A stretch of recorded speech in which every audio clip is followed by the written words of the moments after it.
Hello, I'm Rick Stivers. I'd like to welcome you to Young Martin's Reels. Today's project is going to be this Zebco One, and I'm going to see if I can breathe some life back into this. I was actually excited when Ken brought this in to me the other day to have it serviced because it was all complete, and the brake on the top of the spinner head was complete. I popped it open to check, and I had advised him not to buy any more reels that had shattered spinner heads. So I was excited. This one, I came in, popped it open, it looked great. I put the cover back on, and I came back the next day to service the reel, and when I popped it open and wiped the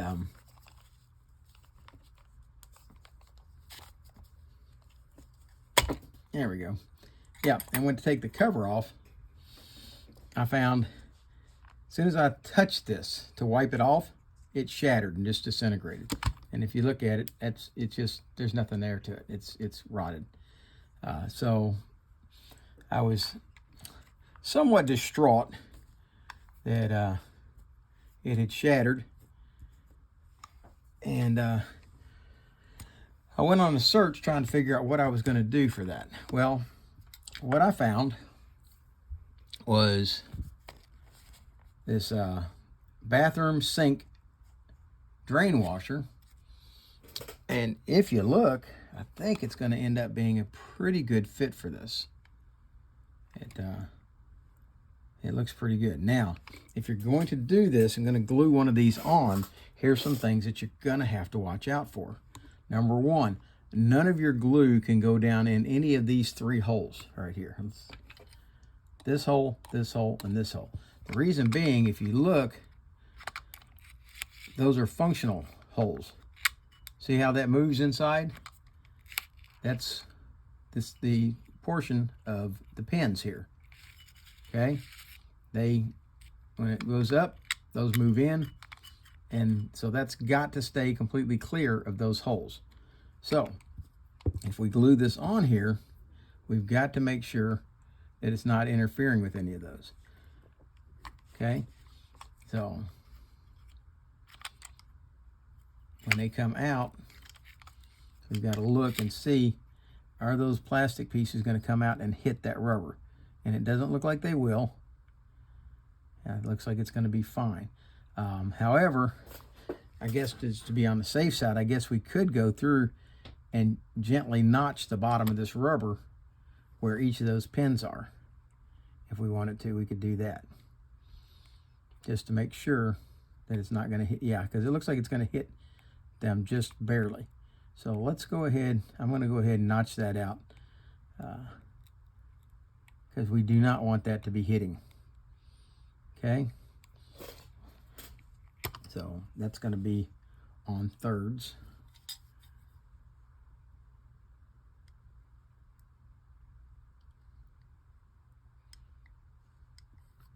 It's not going to take much of a notch to do it. Okay, there's one notch. Come a third of the way over, and let's do it again.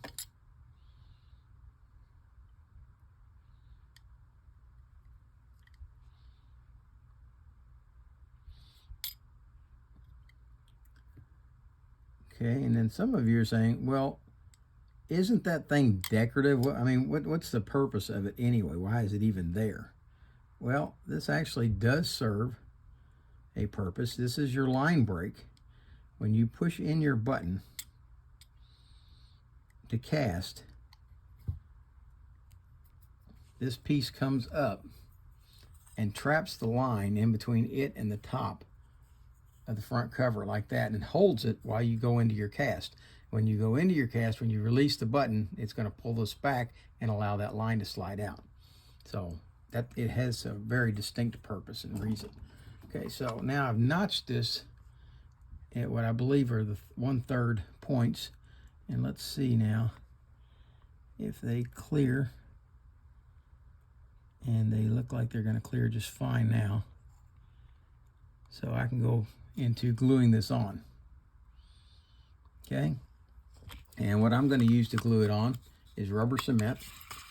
I'm going to take first off and clean this real well with acetone to make sure that the surface is good. As a matter of fact, I might even take and gently rough it up a little bit. Although I got to be careful not to damage these rivets right here, because those are the posts for this. So if I do gently rough this up for the glue to stick better, I've got to make sure not to interfere with those posts. So let me get some acetone. Let's get this thing right down. All right.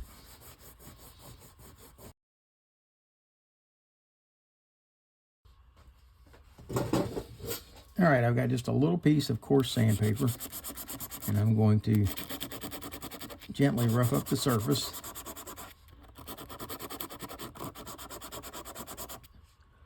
So that will give the glue something to stick to.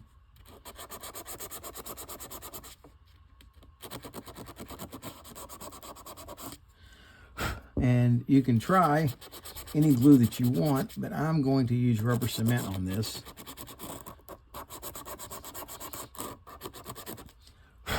Just because with rubber cement, I've got a little bit of control as to where it's going.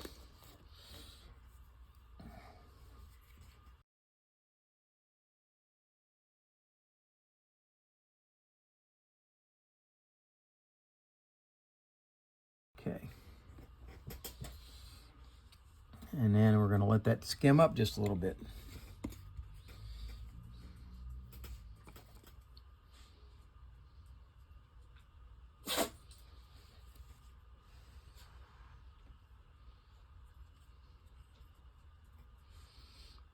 Okay, then we're going to put this back together where we can see those notches and make sure that we're not on any of them. There we go.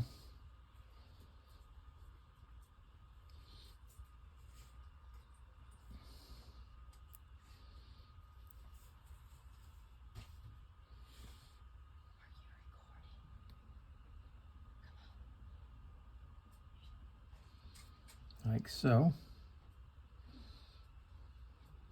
I'm just a little bit off center, it looks like. Here we go.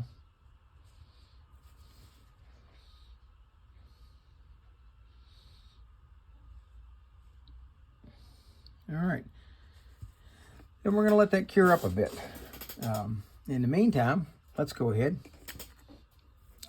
take the rest of this apart. And I may, if this turns out, if you look, this is just a hair taller than the original. And which means it may not push far enough forward to touch or to release the pins. And what we might have to do, I might take it out on my belt sander once it's cured up good and sand the top of it down just a little bit so that it will fit properly. But I think it's going to be okay.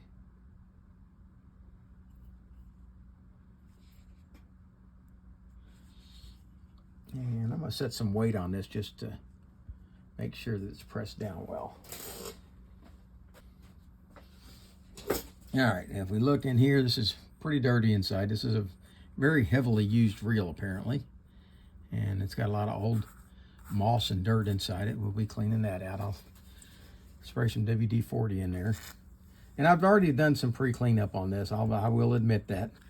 I had almost decided once it fell apart to turn it into a parts reel, but then I came up with that sink washer and decided, well, let's give it a try anyway. All right, I've got that done. Let's go ahead and take this E-clip off, and boy, that came off real easy, which means it's a little bit sprung, so we might squeeze that down just a little bit. We're gonna take off the spool. That's the spool. Holds all the thread or line. Okay, now we're going to take off the drag washers. This is the drag washers. There's 3 of them here. We've got a big metal one. We've got this fiber one and another metal one. Okay, and under there is this one right here, which is our drag adjuster. Okay, I'm going to lift it out. It's got a pin that goes down in this hole over here. And we slip up under it. There we go. And take that out. See the pin? Okay, that pin fits in there on a cam. And that camshaft is on our drag right here. All right, so let's set that over to the side, and let's take the rear cover off.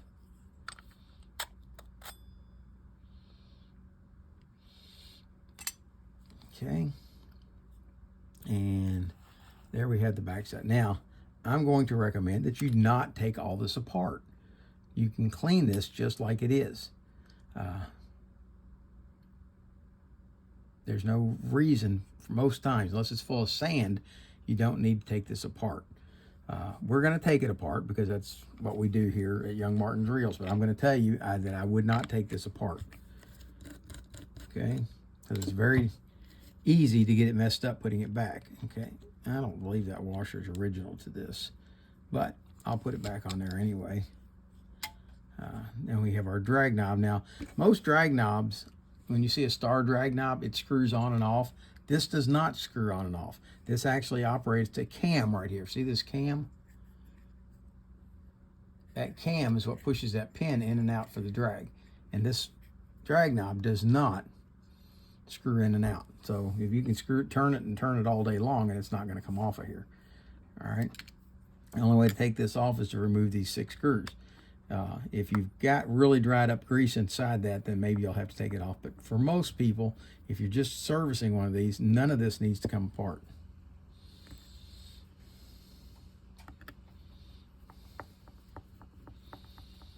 Now, some of these will have a shim washer up underneath these to keep it from being too tight or from bending this plate. I don't believe this one does. I've looked. I don't see any on it.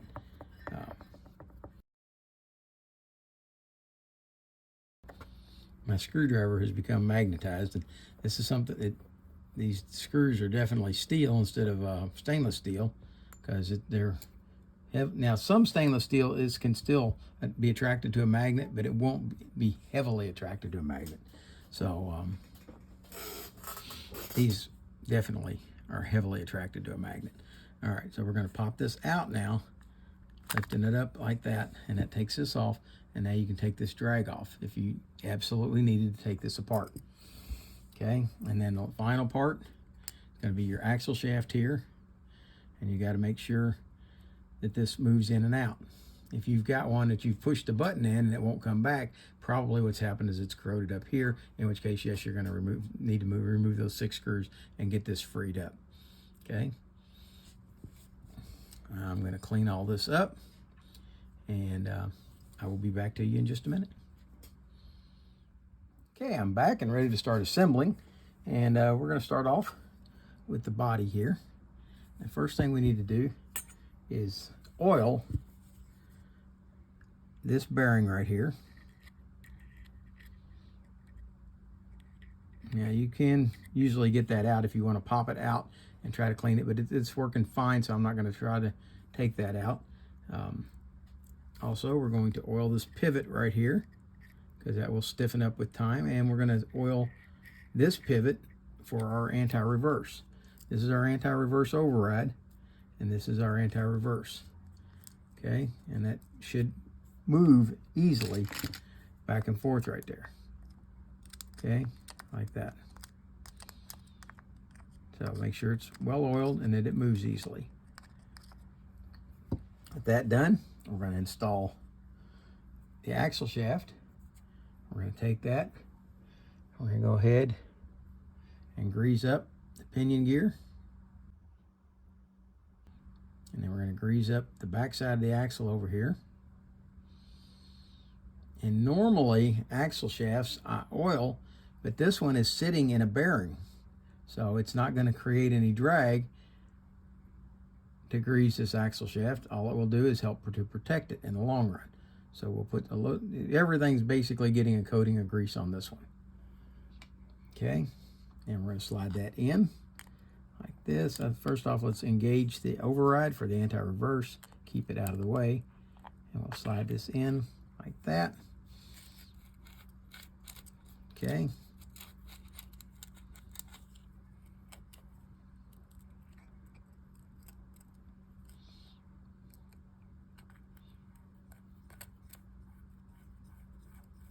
There we go. Okay.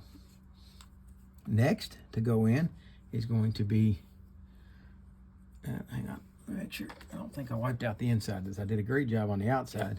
No, I did not wipe out the inside.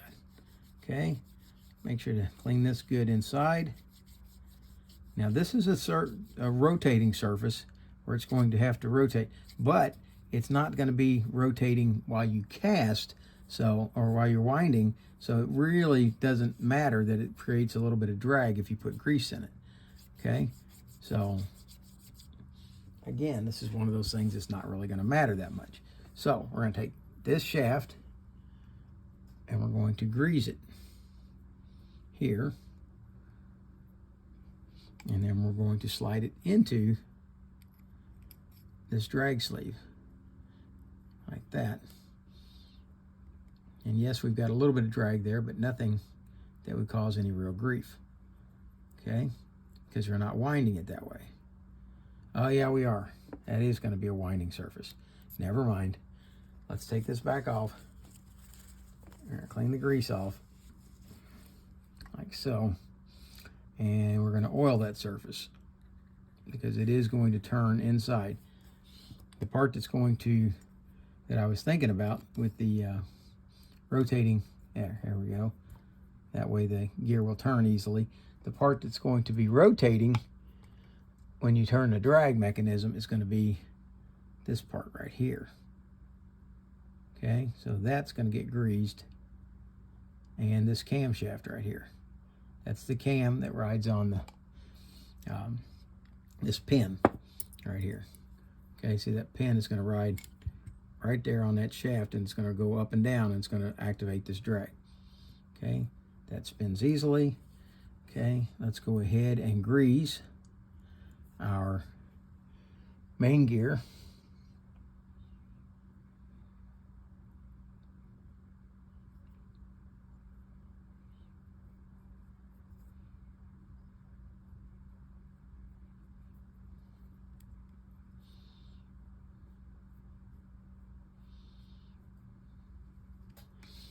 Okay, and we're going to set this back in. Now here's the tricky part of this. When you go to put this in, see this little pin right here? When you put this in, that little pin right there has got to go into that hole on the anti-reverse right there. That's what activates that and makes it work. Okay, so we got to maneuver this down in there and make sure that that pin goes into that hole. Okay, and it takes a little bit of finessing. Let's deactivate the anti-reverse override so that it can move over and make that easier, fit that in. Okay, make that pin go into that hole like that, and then get it to go all the way down like that. Okay, that way, when this rotates like that, see how the anti-reverse works? When it moves forward, it moves it up and out. When it moves backwards, see, it drops back and drops it into that gear, and that stops it from reversing. Okay, now we're going to put these 3 plates with 6 screws back in.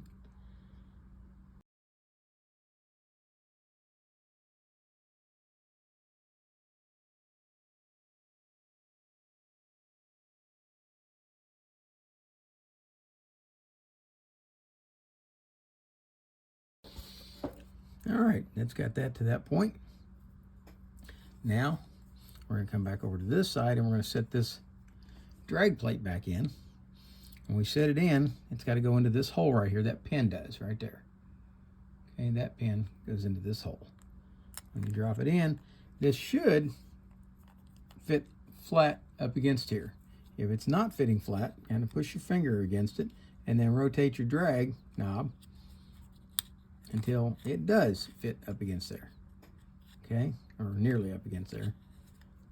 There we go. That's the direction, counterclockwise. And it'll hit a stop there, right there. And it's hitting, that cam is hitting against that pin. Okay, and that's what's holding it in place. So we're good there. And you would think that there should be a pin over on this side, but I don't see one, and there wasn't one in it when it got it. So All right, I would think though that there would be one. All right, what we're gonna do now is we're gonna put a small amount of grease on this plate, and the only reason I'm doing that, there's no sliding here. The only reason I'm doing that is to protect it from corrosion. Now we're going to put this one on, and it will fit down against there. Now this one does slide, so we're going to put that in here, and then slide this gear in, or drag washer, and then this one's going to drop down like so.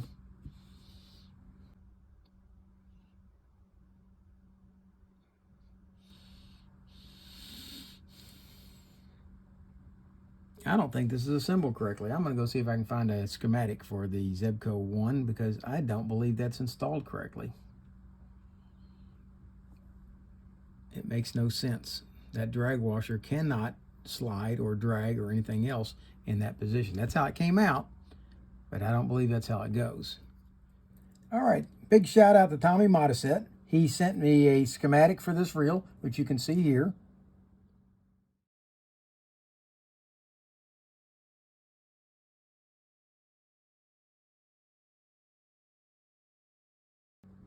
And by using that schematic, I was able to determine that this reel was appeared to be missing a drag washer, but in actuality, what had happened is there were two of these green drag washers, and they were stuck together.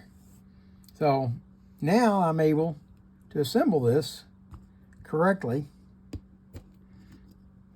I had gone and tried to find another drag washer, which turns out I didn't need.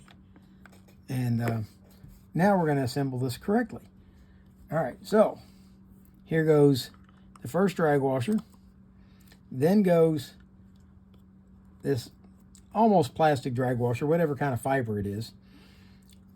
Then, see the serrated section of this? This is your drag clicker. That section goes down, and it will ride against this clicker right here. That'll give you your sound when you're like that. Okay. Then,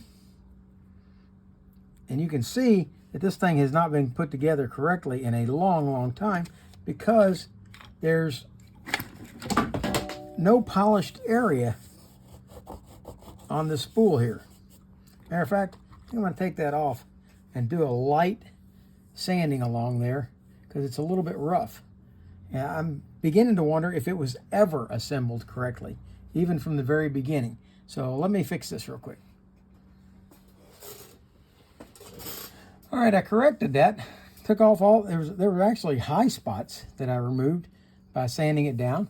And I think that's going to operate a lot smoother. And okay, so on goes the spool with the clicker side down, like so. Then on goes this drag washer. And we're going to put a little bit of grease on the spool, like that. Then goes this upper drag washer. And with that in place, now we can install the snap ring. Like that. With that all properly installed now, we'll go back to the video where you were.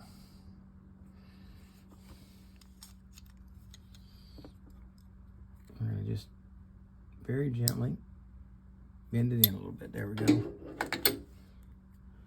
Because it wasn't fitting very tight. Okay. That's a much better snap. Okay. That's the way that goes, folks. Okay, now there should not be any drag right now because we're at minimum drag, but as you adjust this drag knob down, you should get drag. And we've got very good drag now. Okay, and if we continue to crank it down, we can get to where we can't move that at all. Let's go ahead at this point and see if our glue is set up on our stair head. All right, it seems to have set up nicely. And let's see what happens when we put it on.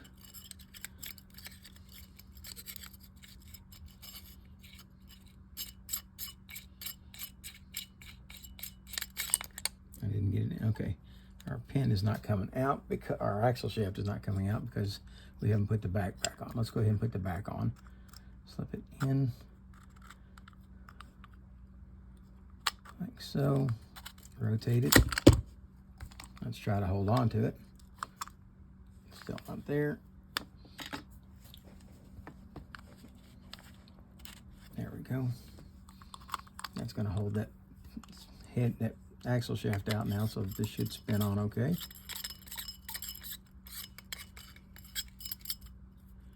Tighten it down, okay.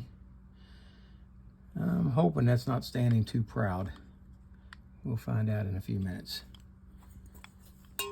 Let's go ahead and put the side on, and I do believe that this washer belongs here instead of where it was.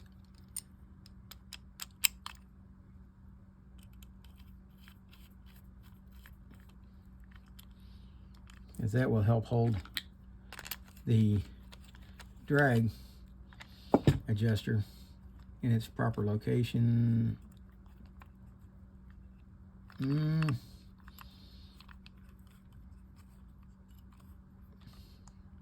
Yeah, it makes it too tight.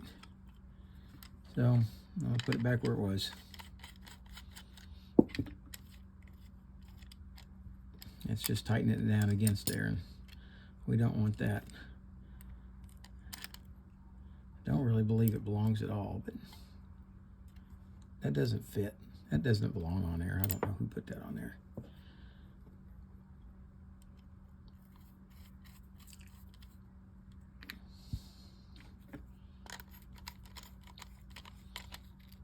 All right.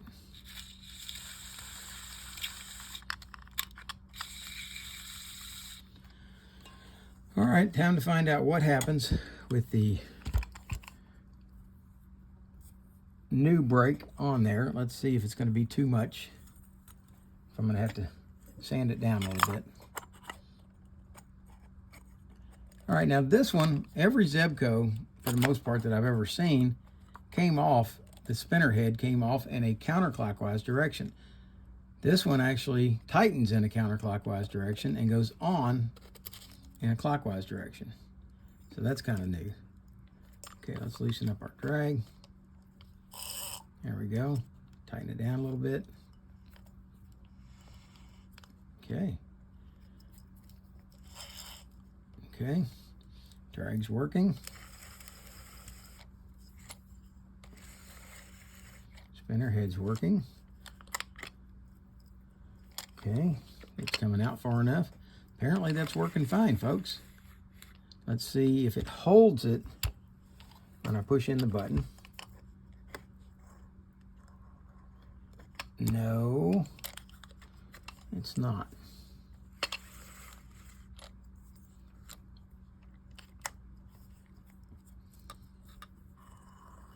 It's not getting the job done, folks. It looks good, but it's not holding.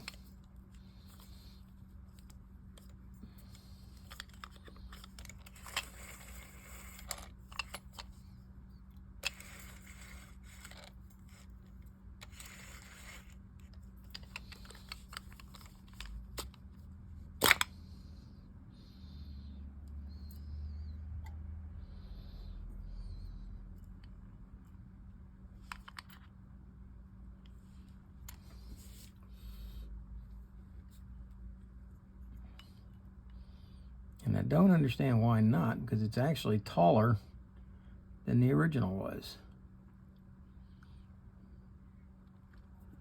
Unless it's just not quite out far enough.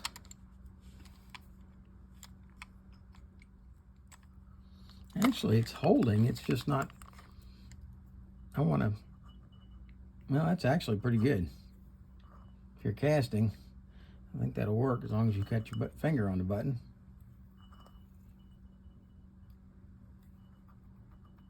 Okay.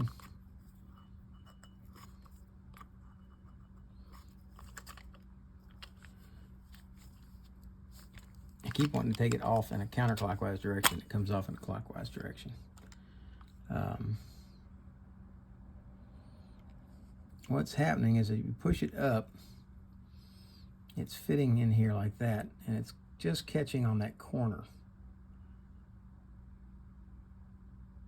And it's providing grip, but if you look at the original, they've got more of a flat across there to hold it.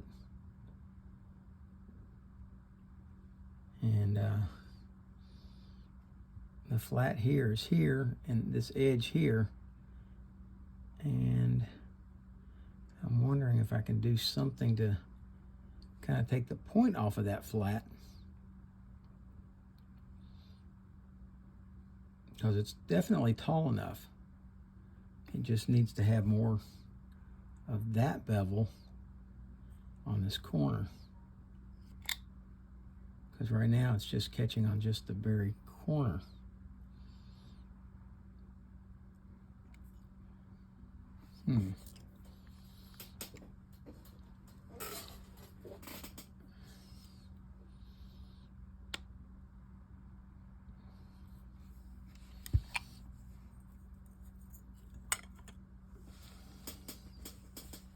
I'll have to think about this one, folks.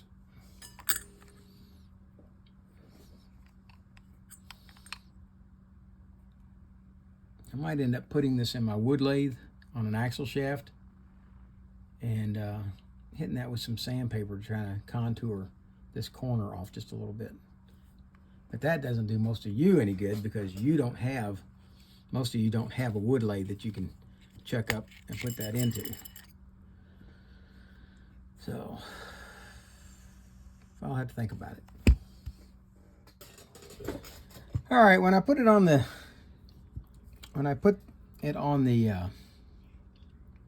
wood lathe to sand this down, I found out that rubber cement was not going to hold. So I'm moving on to 5-minute epoxy, and we're going to see how that works.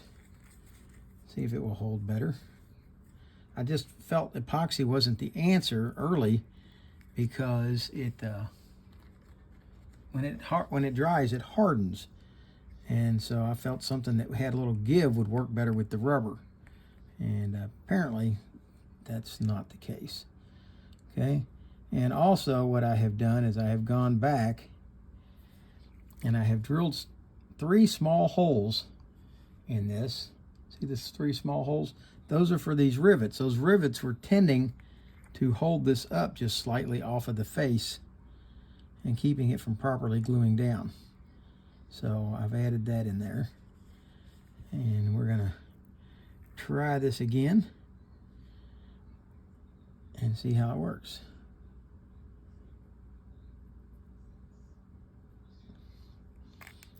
Okay. And again, you still got to make sure that you don't get any glue down in those holes for the pins. Okay, set this down here. Maneuver it around a little bit until it fits on there. I think I've got it centered, and it's on the holes, so that's going to hold it down. And I've squeezed a little epoxy out of the side on this one. I hope it doesn't squeeze it over into one of those holes, but I think we're okay there. All right, I'm back a little while later. We're going to see if this has worked or not. I don't know. I epoxied this on, and it held much better than the rubber cement did. I have taken and beveled this front end a little bit. I don't know how well you can see it, but I took that sharp corner off and put more of a flat on there. And the way I did this is I had a spare axle shaft laying around, and you can probably use a bolt or something to do the same thing. And I put it in my wood lathe, which you could probably put it in a drill on a screw and accomplish the same thing. But I set it up kind of like that. And you could actually take the axle out of the reel and use that one and clamp it down. And then I just took a piece of sandpaper while it was running and just sanded it down. All right, so we're going to put this on and see if I have managed to effect an adequate repair. for this reel.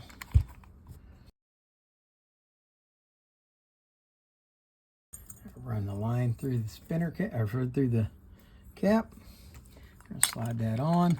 Remember, this one turns in a counterclockwise direction, which is kind of counterintuitive for these. Like so.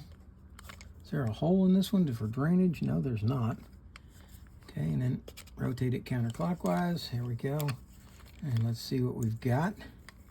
Will it wind? Yes, it's winding in just fine.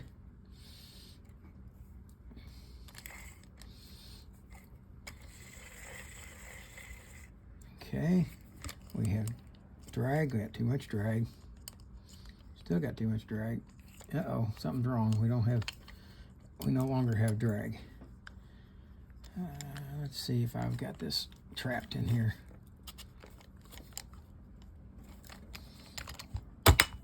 Okay. Yes, I got the line. Look, I got the line trapped. Okay, let's pull this back out. Try it again. Knew something wasn't right. This thing's got really good drag. Okay, but having it looped around there definitely is not helping. All right, let's try this again. I cut off the excess line. That's what got me into trouble to begin with. I didn't want to cut off that excess line yet. We'll cut that off. Let's run this through. Put this on, and that was also why the cap fits so tight, because it was trapping the line twice as it come out and looped around the anti-reverse.